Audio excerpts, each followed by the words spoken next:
स्वागत है इस दमदार एक्सप्लेनर में। 26 जुलाई 2026 ये कोई आम तारीख बिल्कुल नहीं है। ये दिन है 72वें बीपीएससी प्रीलिम्स का। एक ऐसा मिशन जहां सिर्फ मेहनत नहीं बल्कि अचूक रणनीति चाहिए। आज के इस एक्सप्लेनर में सीधे ऑफिशियल डेटा और स्ट्रेटेजिक रिपोर्ट से निकाला गया एक मास्टर प्लान तैयार है। तो चलिए बिना वक्त गंवाए सीधे इस महासंग्राम की रणनीति को डिकोड करते हैं। 1186। सुनने में तो बस एक नंबर लगता है ना, लेकिन असल में ये उन शानदार प्रशासनिक पदों की गिनती है जो इस बार दांव पर लगे हैं। सोचिए, सब डिविजनल ऑफिसर और डिप्टी सुपरिंटेंडेंट ऑफ पुलिस जैसी पावरफुल और रुतबे वाली कुर्सियां इस बार उन उम्मीदवारों का इंतजार कर रही हैं जो इस चुनौती को भेदने का माद्दा रखते हैं। ये रिवाइज्ड वैकेंसीज सिर्फ नंबर नहीं है, ये प्रशासनिक दुनिया में कदम रखने का एक बहुत ही रेयर मौका है। लेकिन एक बात साफ कर लें, खेल के नियम अब पूरी तरह बदल चुके हैं। स्ट्रैटेजिक एनालिसिस रिपोर्ट साफ कहती है कि बीपीएससी अब संरचनात्मक और शैक्षणिक परिवर्तन के एक गहरे दौर से गुजर रहा है। इसका सीधा सा मतलब है कि पुरानी रट्टा मारने वाली ट्रिक्स अब बिल्कुल काम नहीं आने वाली। अब चाहिए कॉन्सेप्ट्स की गहराई और एनालिटिकल पावर। और सच कहें तो सीरियस और डेडिकेटेड कैंडिडेट्स के लिए ये डरने की बात नहीं बल्कि एक जबरदस्त अपॉर्चुनिटी है। तो सबसे पहले बात करते हैं नए नियमों की, और इसमें सबसे बड़ा गेम चेंजर है जीरो ब्लैंक रो पॉलिसी। अब देखिए, किसी भी बैटल को जीतने के लिए उसके रूल्स समझना बहुत जरूरी है। नए बदलावों ने थोड़ी हलचल जरूर मचाई है, लेकिन एक स्मार्ट और डिसिप्लिन्ड एस्पिरेंट के लिए ये एक बहुत बड़ा स्ट्रेटेजिक एडवांटेज है। पहले क्या होता था, सवाल नहीं आता तो छोड़ दिया, लेकिन अब ये जीरो ब्लैंक रो पॉलिसी आ गई है। अगर पूरी की पूरी लाइन खाली छोड़ दी तो सीधा 1/3 यानी 1/3 मार्क्स कट जाएंगे।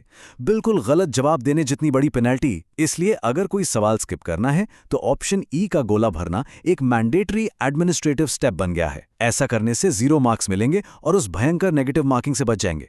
एग्जाम का स्टाइल समझना भी कम अहम नहीं है। अक्सर लोग बीपीएससी को यूपीएससी लाइट कह लेते हैं, लेकिन दोनों में एक बहुत बड़ा और क्रिटिकल डिफरेंस है।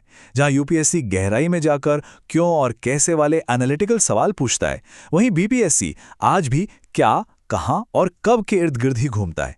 बस फर्क इतना आ गया है कि अब ये फैक्ट्स मल्टी स्टेटमेंट वाले सवालों में छुपे होते हैं। तो इस चक्रव्यूह को भेदने का असली हथियार यही है कि रीजनल फैक्ट्स और घटनाओं की सटीक और पॉइंट टू पॉइंट जानकारी हो। अब बारी आती है हमारे मुख्य हथियारों की। आइए देखते हैं कि उन 4 पिलर्स पर महारत कैसे हासिल की जाए जो असली स्कोर डिसाइड करते हैं। एक बात तो पक्की है, किसी भी कामयाब ऑफिसर को पता होता है कि अपने रिसोर्सेज कहां लगाने हैं। सफलता का सबसे बड़ा सीक्रेट यह है कि 150 सवालों में से 100 से भी ज्यादा सवाल सिर्फ और सिर्फ इन 4 सब्जेक्ट से आते हैं: इतिहास, जनरल साइंस, करंट अफेयर्स और बिहार स्पेशल। यह कोई हवाहवारी बात नहीं है, बल्कि पिछले कई सालों के कट ऑफ और ट्रेंड्स का एकदम सॉलिड डेटा है। सच मानिए, इन 4 हाई यील्ड सब्जेक्ट्स को अपनी ढाल बनाए बिना एक सेफ स्कोर तक पहुंचना नामुमकिन सा है। अब इन 4 पिलर्स के अंदर भी कुछ हाई वैल्यू टारगेट्स छुपे हैं जिन पर सीधा अटैक करना है। इतिहास की बात करें तो 1857 से 1947 तक का मॉडर्न इंडियन हिस्ट्री सबसे ज्यादा स्कोरिंग है, खासकर बिहार के नजरिए से, जैसे वीर कुंवर सिंह जी का लीडरशिप और 1917 का चंपारण सत्याग्रह। वहीं साइंस में अब सिर्फ ऊपर ऊपर से रटने से काम नहीं चलेगा। ह्यूमन बायोलॉजी और रोजमर्रा की जिंदगी में काम आने वाली टेक्नोलॉजी के प्रैक्टिकल एप्लीकेशन को गहराई से समझना होगा। चलिए अब शिफ्ट करते हैं एक ऐसे टॉपिक पर जो टॉपर्स को बाकी सबसे अलग करता है: बिहार का इकोनॉमिक ब्लूप्रिंट और डेटा का सही इस्तेमाल। एक सफल एडमिनिस्ट्रेटर को अपने राज्य की नब्ज पकड़नी आनी चाहिए, और बिहार की अर्थव्यवस्था में अभी एक बहुत ही जबरदस्त स्ट्रक्चरल शिफ्ट देखने को मिल रहा है। एग्रीकल्चर यानी प्राइमरी सेक्टर भले ही सबसे ज्यादा रोजगार देता हो, लेकिन राज्य के ग्रॉस स्टेट वैल्यू एडेड यानी जीएसवीए में इसका हिस्सा घटकर सिर्फ 18.3% रह गया है। इसके उलट सर्विसेज या टर्शरी सेक्टर अब 54.8% के साथ लीड कर रहा है। इकोनॉमी का ये शिफ्ट कोई मामूली बात नहीं है। ये एक ऐसा क्रिटिकल कॉन्सेप्ट है जो एग्जाम में बार बार हिट करता है।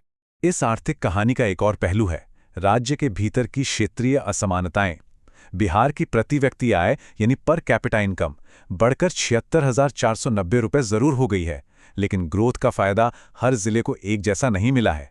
एक तरफ पटना, बेगूसराय और मुंगेर जैसे जिले हैं जो इकोनॉमिक एक्टिविटीज में एकदम टॉप पर हैं, और दूसरी तरफ शिवहर, अररिया और सीतामढ़ी जैसे जिले हैं जो अभी भी काफ़ी संघर्ष कर रहे हैं।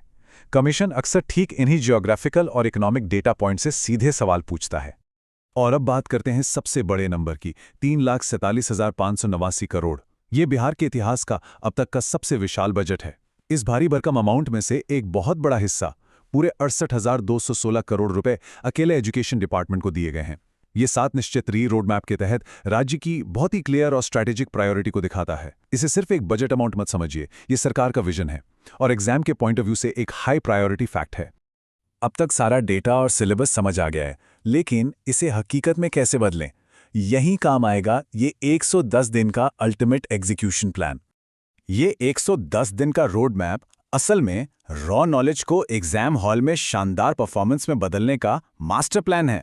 इस पूरे सफर को 3 साफ और अचीवेबल स्टेप्स में बांटा जा सकता है। पहले 45 दिन सिर्फ और सिर्फ अपना फाउंडेशन मजबूत करने और सिलेबस को पूरा करने के लिए हैं। इसके बाद के 40 दिन यानी दिन 46 से 85 तक का समय इंटेंस प्रैक्टिस, डायग्नोस्टिक टेस्ट्स और अपनी गलतियों को सुधारने का फेज है। और आखिरी के 25 दिन वो है द फाइनल स्प्रिंट, जहां सिर्फ तेजी से फैक्ट्स का रिवीजन करना है और ओएमआर शीट भरने के उस खास डिसिप्लिन को परफेक्ट करना है। अब इमेजिन करिए कि एग्जाम का दिन आ गया है। हॉल में बैठे हुए ये 3 राउंड अटेम्प्ट मेथड ही सबसे बड़ा गेम चेंजर साबित होगा। राउंड 1 सिर्फ और सिर्फ उन सवालों पर अटैक करना है जिन पर 100% श्योरिटी हो। राउंड 2 यहां उन सवालों को लेना है जहां 50-50 चांस हो और लॉजिकल एलिमिनेशन लग सके। और सबसे अहम बात, राउंड 3 पेनल्टी से बचने के लिए जो भी अनजाने सवाल बच गए हैं, बिना भूले उन सब में ऑप्शन ई का गोला भर देना है। ये इकलौता ऐसा अचूक तरीका है जिससे 110 से 115 सवालों का एक बहुत ही सेफ अटेम्प्ट भी हो जाएगा और वो खतरनाक ब्लैंक रो पेनल्टी भी पूरी तरह बेअसर हो जाएगी। तो ब्लूप्रिंट एकदम क्लियर है। सबसे ज्यादा अंक दिलाने वाले हथियार पूरी तरह से लोड हो चुके हैं और 26 जुलाई 2026 के लिए 110 दिन की उल्टी गिनती अब शुरू हो चुकी है। अब सवाल सिर्फ एक बचता है, इस एलीट रेस में इस अनुशासित और रणनीतिक रास्ते पर चलकर उन 1186 शानदार कुर्सियों में से अपनी जगह कौन पक्की करेगा। अब सोचने का वक्त खत्म हो चुका है। आज और अभी से इस स्ट्रैटेजी पर एक्शन लेने का वक्त है। इसी मोटिवेशन के साथ इस एक्सप्लेनर को यहीं खत्म करते हैं। अपनी रणनीति पर डटे रहें और इस बार बाजी मार लें।